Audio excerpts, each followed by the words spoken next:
Untuk teman-teman yang ingin mempromosikan bisnisnya atau mendukung YouTube ini, bisa menghubungi nomor gua yang ada di kolom deskripsi. Di antara berbagai ide pengganti Denzel Dumfries, ada ide juga untuk mencoba Carlos Augusto bermain di sisi kanan.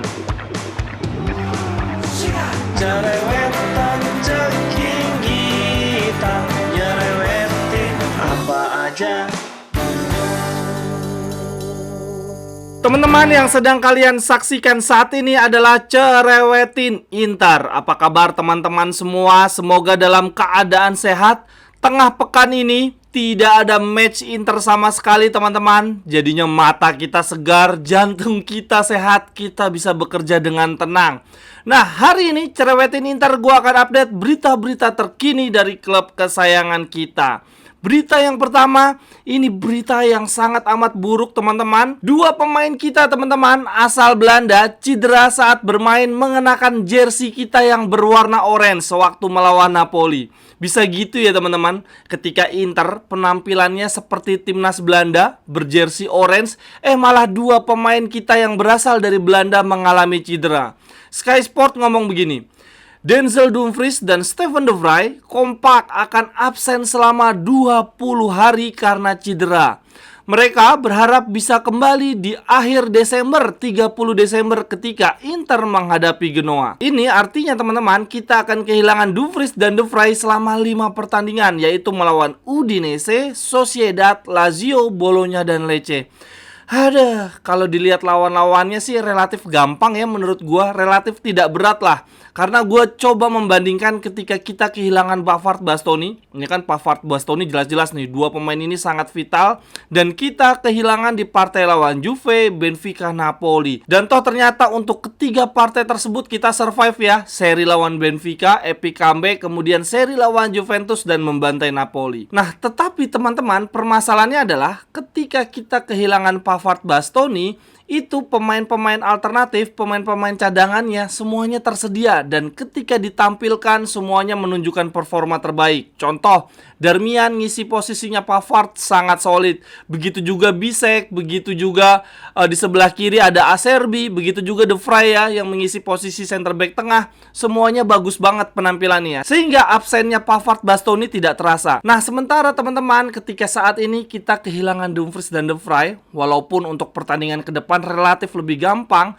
permasalahannya adalah pemain-pemain kita yang lain juga kondisinya belum bugar. Contohnya teman-teman, sekarang De Vrij cedera, sementara si Pavard baru bisa main sekitar 15 atau 20 hari lagi. Jadi kita akan kehilangan De Vrij dan Pavard secara bersamaan. Kemudian kita di sisi kanan kehilangan Dumfries. Pelapisnya Dumfries, si Cuadrado juga sampai saat ini kondisinya masih belum bugar, belum bisa bermain sejak menit awal. Sehingga teman-teman, ini gue lihat-lihat ya, dengan absennya Dumfries dan De Vrij, impactnya jauh lebih besar ketimbang ketika kita kehilangan Pavard dan Bastoni secara bersamaan. Ini ada berita juga teman-teman dari jurnalis Italia namanya Guaro. Dia bilang begini, Juan Cuadrado sampai saat ini masih merasakan sakit pada ototnya, sehingga Simone Inzaghi menunda pergantian pemain Denzel Dumfries ketika melawan Napoli karena sang pemain Kolombia bahkan belum berlatih 100% pada minggu sebelumnya. Nah, hal ini justru menyebabkan Dumfries menjadi cedera karena tidak kunjung diganti juga, terus-terusan bermain, sementara Cuadrado tidak juga bugar 100%. Menurut Guaro teman-teman, minggu ini alternatif yang solid untuk pengganti Dumfries harus segera ditemukan.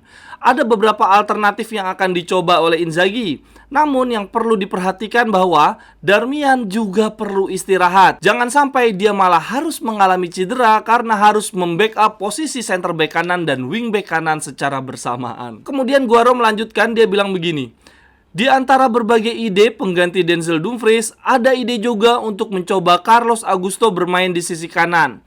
Lalu ada solusi, yaitu Jan Bisek dijadikan starter center back kanan dan kemudian Darmian akan menjadi wing back kanan pengganti Dumfries. Hal yang sudah biasa dilakukan oleh Darmian. Akan tetapi dalam keadaan darurat, menurut Guaro, bila Darmian membutuhkan istirahat, maka Davide Fratesi bisa ditempatkan sebagai back sayap. Nah, teman-teman setuju nggak tuh kalau Davide Fratesi jadi wingback kanan kita? Kalau menurut gue ya, daripada Davide Fratesi lebih baik Barella sih. Barella tuh punya segala atribut untuk jadi wingback kanan sih. crossingnya bagus banget, dia seimbang dalam menyerang dan bertahan, kemudian dia punya kecepatan juga. Jadi lebih baik wingback kanannya Barella, kemudian gelandang di sebelah kanannya adalah Fratesi. Gokil, Fratesi Barella ada di sisi kanan kita, menurut gue top banget sih. Lalu teman-teman, ini kalau gue coba tarik benang merahnya ya, pemain yang akan menjadi paling lelah, pemain yang paling tersiksa atas absennya De Vrij dan Dumfries adalah Darmian ya. Ini pemain gokil banget, pemain yang serba bisa. Pavard cedera, dia ganti posisi Pavard. Nah ini sekarang kondisinya adalah Pavard belum sembuh dan Dumfries cedera, Cuadrado juga belum fit 100%. Ini artinya kita akan memerah habis-habisan tenaga dari Darmian. Teman-teman, sama seperti tahun lalu, di tahun ini gue bikin kalender yang kali ini adalah kalender 2024 dengan tema Inter. Ini tema bukan sembarang tema ya, bukan cuman ada foto-foto pemain Internya nih, tetapi ada jadwal Serie A Inter di 2024. Ini gue kasih tanda nih, ini nggak kelihatan kali ya kalau di kamera, ntar gue kasih gambar yang lebih zoom. Ini gue kasih tanda di jadwal pertandingan Inter. Contoh, di bulan Maret tanggal 3 ada logo Genoa, tulisannya H. Itu berarti di tanggal 3 Maret kita akan melawan Genoa di kandang sendiri, home. Kemudian 10 Maret, away melawan Bolonya. Ada logonya nih, keren banget. Lalu di bulan Februari contohnya di tanggal 11 kita akan melawan Roma. Ini ada logo Roma, ada tulisan away-nya. Gokil banget.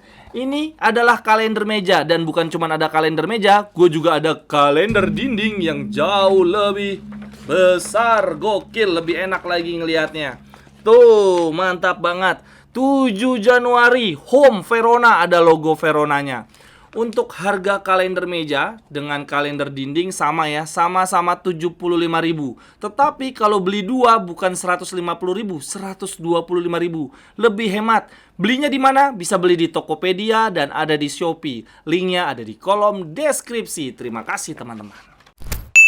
Kemudian lanjut berita yang kedua teman-teman untuk hari ini. Ternyata yang cedera bukan cuma Denzel Dumfries dan Steven De Vrij. Penyerang kita asal Austria, Arnautovic, juga mengalami cedera jari ketika melawan Napoli. Itu kalau teman-teman ingat ya, dia sempat jatuh terus memegang jarinya terus-terusan kan. Bahkan sampai peluit panjang di akhir pertandingan juga gue lihat tuh Arnautovic masih kesakitan megang jari. Ternyata menurut Sky Sport, Arnautovic mengalami patah tulang ruas pertama jari kelingking tangan sebelah kiri. Oh ternyata sebelah kiri. Dia akan bermain selama 3 minggu dengan menggunakan jari diperban. Ada aja nih Arnautovic nih kayak perlu diruat nih, sial mulu. Lanjut teman-teman, berita yang ketiga. Ini adalah data menurut Transfer Market. Pemain yang langsung melejit di klub barunya di tahun pertama. Yang pertama ada Haji Kane teman-teman. Dia di tahun pertama bersama Bayern Munchen tampil 12 kali, menghasilkan 23 gol plus assist. Nah, di bawahnya peringkat kedua ada Marcus Thuram, sudah bermain 14 kali dan menghasilkan 14 gol plus assist, gokil. Kemudian di peringkat bawahnya lagi ada Bellingham, 13 match, 13 gol plus assist. Gokil Marcus Thuram ya teman-teman. Ini berarti kesimpulannya teman-teman, mentalitas yang dimiliki pemain untuk mengatasi tekanan di tahun pertamanya tidak dimiliki oleh semua orang ya, not for everyone. Dan Marcus Thuram kita rekrut dengan bebas transfer, gokil Marotta. Lanjut berita yang keempat teman-teman. Wasit yang memimpin partai Napoli Inter, Davide Massa, tidak dihukum oleh Federasi Sepak Bola Italia terkait kepemimpinannya di partai Napoli versus Inter. Jadi, pihak Napoli ini berang banget teman-teman, marah banget ke Davide Massa. Dianggap banyak melakukan kesalahan yang merugikan Napoli, khususnya di gol pertama Inter ya. Itu menurut pihak Napoli, sebelumnya ada pelanggaran tuh, si Lautaro Martinez meluk Lobotka kan. Jadi menurut pihak Napoli seharusnya gol itu tidak akan terjadi. Harusnya si wasit udah niup peluit dulu bahwa Lautaro melakukan pelanggaran. Akan tetapi teman-teman, pada kenyataannya Federasi Sepak Bola Italia tidak menghukum Davide Massa. Bahkan ini ada penjelasannya, gue akan bacain analisisnya teman-teman. Wasit telah melakukan keputusan yang benar.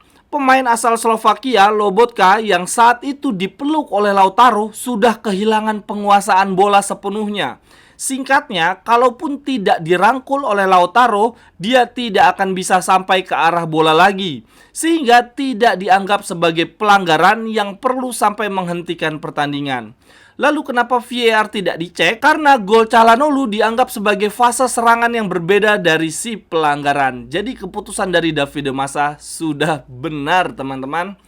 Lanjut, berita yang terakhir untuk hari ini dari La Gazzetta dello Sport yang mencoba membandingkan Inzaghi dengan pelatih-pelatih sukses Inter sebelumnya. Gazzetta bilang begini, Inzaghi bahkan dengan turnover jual beli pemain yang sangat mengganggu, dia masih bisa menciptakan satu skuad yang kompetitif untuk mengejar bintang yang kedua, Scudetto ke-20. Inzaghi telah belajar dari masa lalu dan terus terbang. Dari manajemen mental yang baik hingga peningkatan performa individu pemain.